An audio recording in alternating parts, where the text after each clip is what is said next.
브라만의 아들. 브라만의 아름다운 아들이자 젊은 매인 시다르타는 집의 그늘 속에서, 배가 있는 강 언덕 위 햇살 속에서, 사라수와 보리수 그늘 속에서 친구이자 같은 브라만의 아들인 고빈다와 함께 성장했다. 목욕재개를 할 때, 성스러운 재물을 올릴 때, 태양은 강둑에 있는 그의 빛나는 어깨를 갈색으로 만들었다.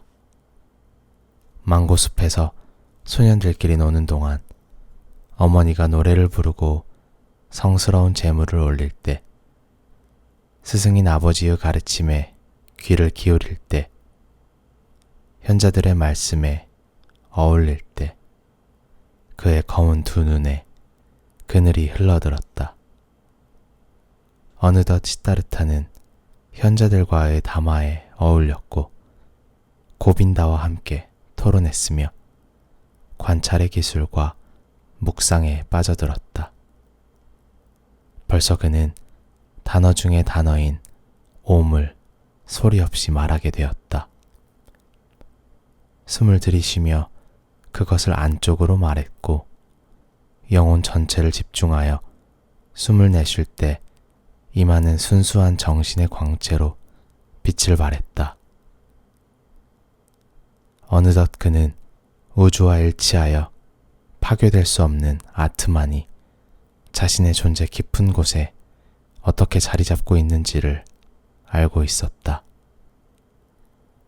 지혜로우며 지식에 목마른 아들을 보니 아버지는 기쁨이 넘쳐났고, 아들이 앞으로 위대한 현자이자 사제, 브라만 중의 수장이 될 것으로 생각했다.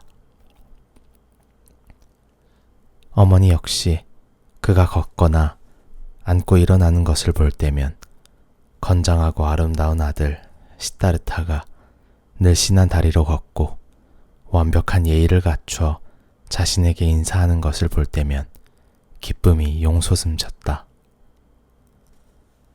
시다르타가 빛나는 이마, 왕과도 같은 눈, 늘씬한 몸매로 시내의 골목을 지나갈 때면 브라만의 젊은 딸들의 가슴은 연모의 정으로 설레었다. 하지만 이들 모두보다도 그를 사랑한 것은 고빈다, 친구이자 브라만의 아들이었다. 그는 시다르타의 눈과 맑은 목소리를 사랑하였다. 그는 시다르타의 걸음걸이와 완벽한 기품을 갖춘 몸짓을 사랑했으며 시다르타가 말하고 행동하는 모든 것을 사랑하였다. 무엇보다도 그는 시다르타의 지성, 고귀하고 뜨거운 사상, 강인한 의지, 높은 사명감을 사랑하였다.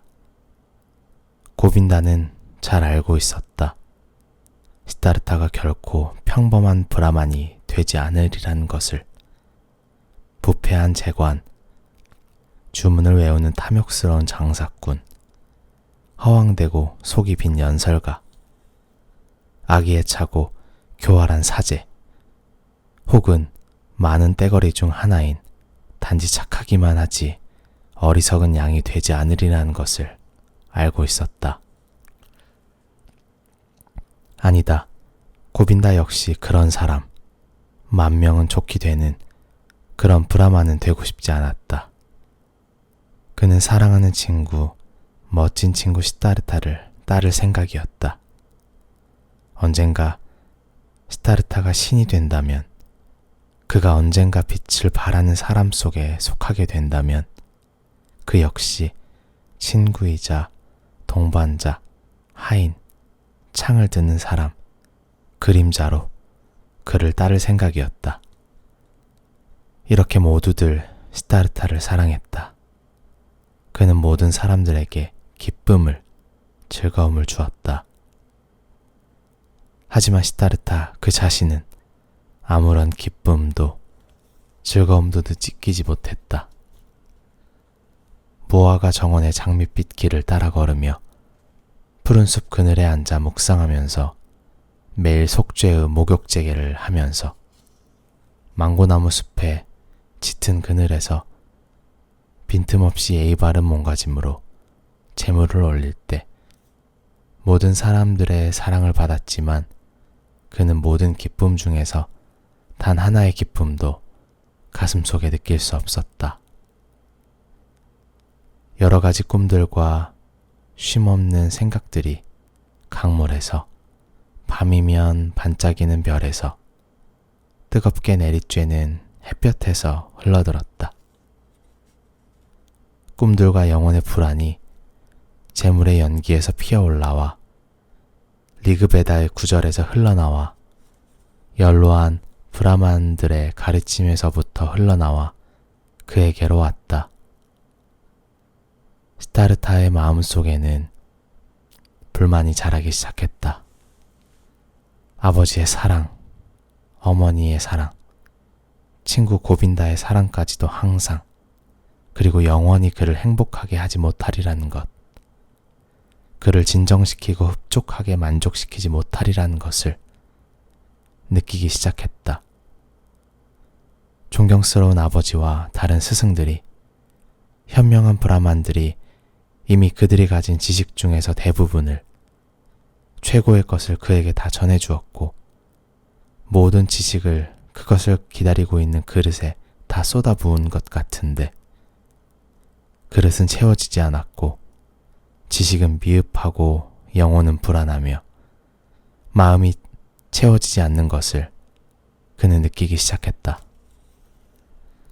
목욕제기는 훌륭하지만 그것은 물일 뿐 죄를 씻어내지 못했다.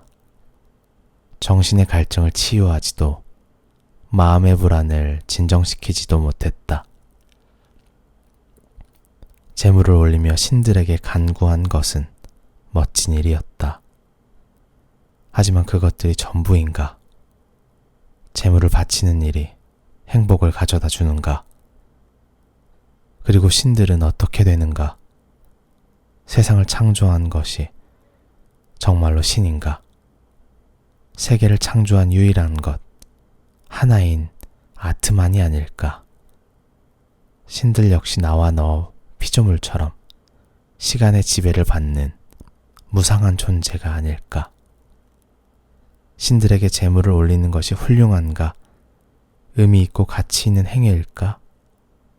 그렇다면 그분, 유일한 것, 아트만 외에 다른 무엇에 재물을 올리고 섬긴다는 말인가? 바로 자아의 가장 깊은 내면에 각자가 가지고 있는 불멸의 것에 있는 것이 아니라면 아트만은 어디에 있는가? 어디에 살고 있는가? 아트만의 영원한 심장은 어디에서 뛰고 있는가? 그러나 이 자아, 가장 내면적인 이것은 어디에 있을까? 그것은 살이나 뼈가 아니라고, 사상이나 의식이 아니라고 뛰어난 현자들은 가르쳤다. 그렇다면 대체 아트만은 어디에 있는가? 거기로 가는 길, 자아에게, 나에게 아트만으로 가는 길을 찾아볼 다른 방도는 없는가? 그런데 누구도 그 길을 가르쳐주지 못했고 아무도 그 길을 몰랐다. 아버지도, 스승이자 현자들도, 성스러운 예불의 찬가도 마찬가지였다. 그들 브라만과 그들의 경전은 모든 것을 알고 있다. 그들은 모든 것을 알고 있고 모든 것에 관심을 둔다. 세계의 창조, 언어, 음식, 들이쉼과 내심이 생겨난 일, 감각의 체계, 신들의 행적 등 무한히 많은 것을 그들은 알고 있다. 하지만 만약에 단 하나 유일한 것을 모른다면, 만약에 제일 중요한 것, 중요한 하나를 모른다면 이 모든 것을 아는 것이 과연 가치 있는 일일까? 그렇다. 성스러운 경전의 많은 구절, 특히 사마베다에 있는 훌륭한 구절들은 가장 심오하고 궁극적인 이것에 관해 말하고 있다. 그 훌륭한 구절은 그렇게 하고 있다. 네 마음이 세계의 전부라고 거기에는 쓰여 있었고, 인간이 잠잘 때, 깊은 잠을 잘 때 자신의 가장 심부에까지 침잠할 수 있으며 아트만 안에 기거하게 된다고 쓰여 있다. 이 구절에는 놀랄만한 지혜가 담겨져 있었다. 지혜로운 자들의 모든 지식이 마치 별들이 모아온 꿀처럼 순수하게 매혹적인 언어 속에 응집되어 있었다. 그렇다. 지혜로운 브라만 일족이 수세대를 이어오면서 모으고 보존해온 깨달음의 엄청난 가치는 결코 가볍게 볼 수 없는 것이다. 하지만 이 심오한 지식을 단순히 아는 데 그치지 않고 그렇게 살았던 브라만은 어디에 있는가? 아트만 속에 들어있는 것을 잠에서 깨워서 깨어있는 것으로, 삶으로, 걷고 뛰는 것으로, 말과 행동으로 바꾸어 놓은 전수자는 어디에 있는가?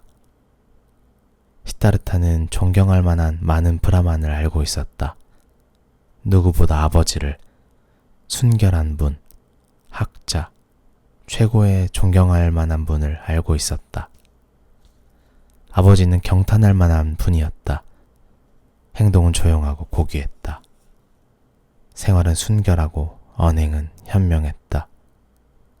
머리에는 고귀하고 품위 있는 사상이 깃들어 있었다. 하지만 그토록 많은 것을 아는 아버지는 행복하게 살면서 마음의 평화를 가지고 있을까? 아니면 아버지 역시 구도자, 목마른 사람에 불과한 것이 아닐까? 갈구하는 아버지가 재물을 올리거나 경전을 읽거나 브라만들과 대화하는 것은 항상 성스러운 셈에서 목을 축여야 하기 때문이 아닐까? 무엇 때문에 아무런 흠도 없는 아버지가 매일 죄를 씻어야 하고 매일 스스로를 정화시키려고 애써야 하며 매일 똑같은 그 일을 새삼스럽게 반복해야 하는 것인가? 그렇다면 아버지의 내면에 혹시 아트만이 존재하지 않는단 말인가? 근원의 샘물이 마음속에 흐르지 않는단 말인가? 우리는 이것, 자신의 자아 속에 있는 원천을 찾아내어 이것을 우리의 것으로 만들어야 한다. 그 밖의 것은 모두 우회로, 방황의 탐색에 불과하다. 이것이 시다르타의 생각이었고 이것이 그의 목마름, 그의 고뇌였다. 종종 그는 찬도기야의 구절을 암송했다. 진실로 말하건대 브라만이라는 말은 사티함이다. 참으로 이것을 아는 자는 날마다 천상의 세계로 들어간다. 그 천상의 세계가 가까워지는 것처럼 보일 때가 있지만 그는 한 번도 거기에 완벽하게 도달한 적이, 궁극적인 갈증을 해소한 적이 없었다. 그리고 그가 알고 있거나 가르침을 받고 있는 현자들 중에서 어느 누구도, 극히 지혜로운 현자들까지도 그 천상의 세계에 완전히 도달하여 목마름을 완전히 해소한 사람은 아무도 없었다. 고빈다. 시다르타가 친구들에게 말했다. 고빈다, 친구여. 나와 함께 반얀나무 아래로 가서 묵상을 하자. 그들은 반얀나무로 가서 앉았다. 이쪽에는 시다르타가, 20발자국 떨어진 곳엔 고빈다가 앉았다. 앉아서 옴 소리를 낼 준비를 하고 시다르타는 시구를 반복해서 웅얼거렸다. 옴은 화리요, 화살은 마음이다. 화살의 관역은 브라만이니 그것을 확실하게 맞춰야 한다. 일상적인 묵상이 끝나자 고빈다는 일어났다. 저녁 시간이 되었다. 저녁에 목욕 재개를 할 시간이었다. 고빈다는 시타르타의 이름을 불렀다. 시타르타는 대답이 없다. 묵상에 잠겨있는 중이었다. 두 눈은 아득히 먼 한 곳에 고정되어 있었고 이 사이로 혀끝이 살짝 나와 있었다. 시타르타는 마치 호흡을 하지 않는 것처럼 보였다. 그렇게 시타르타는 옴을 생각하면서 화살처럼 자신의 영혼을 관역인 브라만을 향해 묵상에 잠겨 앉아 있었다. 어느 날 시마나들이 시타르타가 살고 있는 거리에 나타났다.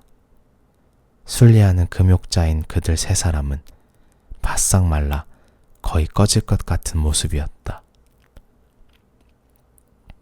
나이는 알 수 없고 어깨에는 먼지와 피가 쌓이고 거의 헐벗고 햇빛에 그을고 고독에 휩싸여 세상에 대해 낯설고 적대적이며 인간의 세계에서 이방인, 앙상한 제칼처럼 보이는 사마나들이었다.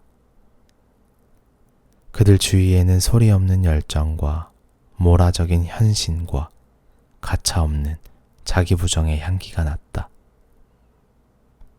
저녁에 묵상의 시간이 끝난 뒤 시타르타가 고빈다에게 말했다. 친구, 내일 새벽에 나는 시마나들에게 가려고 해. 시타르타는 시마나가 될 생각이야. 고빈다가 그 말을 처음 들었을 때 확고부동한 친구의 얼굴에서 마치 시위를 떠난 화살처럼 흔들림 없는 결의를 보았을 때 그는 얼굴이 하얘졌다. 그러나 동시에 한눈에 그는 다음과 같은 사실을 깨달았다. 이제 시작된다는 것. 시타르타가 이제 그의 길을 갈 것이며 그의 운명이 싹트기 시작했고 그의 운명과 함께 자신의 운명도 싹을 틔우기 시작했음을 깨달았다. 그래서 그는 마른 바나나 껍질처럼 하얘졌다. 시타르타, 그가 소리쳤다. 자네 아버지가 그것을 허락하실까? 시타르타는 막각성한 사람처럼 고빈다를 바라보았다. 순식간에 그는 고빈다의 마음을 꿰뚫어 보았다.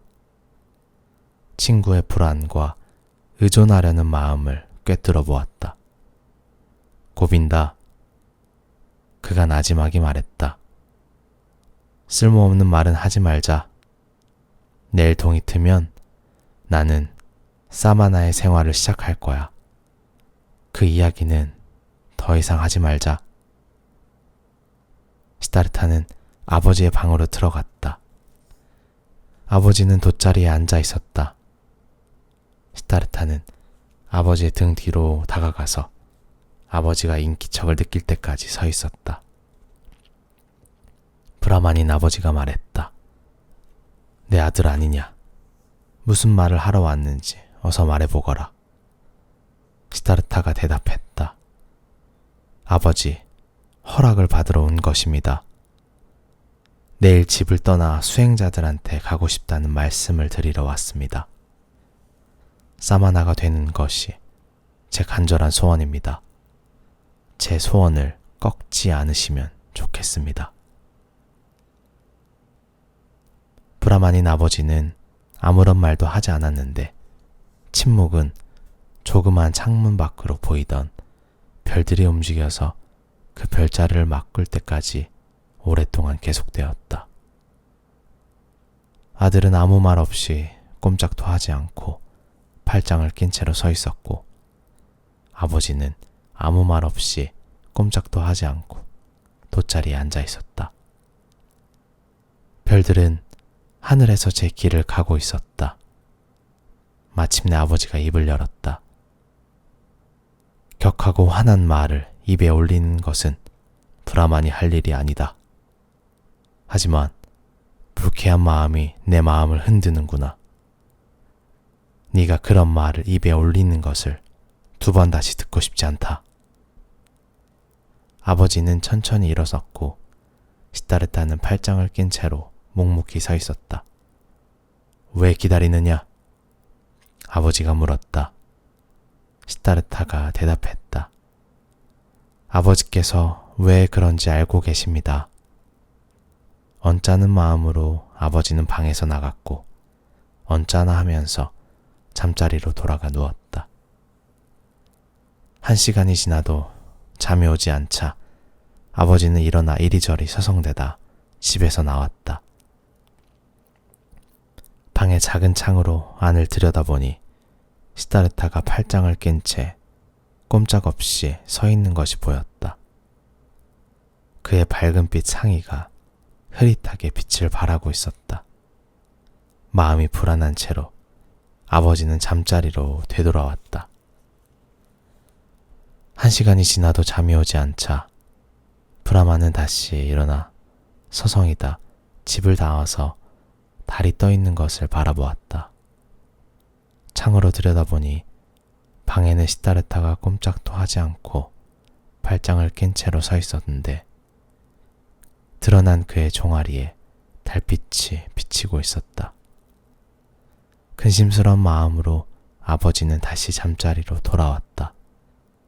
1시간 뒤에 아버지는 다시 가보고 2시간 뒤에도 가보았다.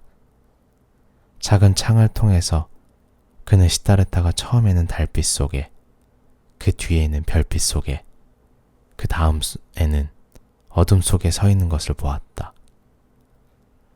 아버지는 매 시간 소리 없이 방 안을 들여다보면서 꼼짝없이 서 있는 아들을 바라보았다. 아버지의 마음은 처음에는 분노로 가득했지만 뒤에는 불안으로, 그 뒤에는 두려움으로, 마지막에는 슬픔으로 가득했다. 결국 밤의 마지막, 날이 밝기 전 그는 다시 돌아가 방으로 들어갔고 젊은 아들이 서 있는 것을 보았다. 아들은 크고 낯설게 보였다. 시타르타, 왜 기다리고 있느냐? 왜 그러는지 아버지는 아십니다. 너는 날이 밝도록 정오가 되고 저녁이 되도록 그렇게 서서 기다릴 것이냐? 저는 서서 기다릴 것입니다. 너는 반드시 지칠 것이다, 시타르타.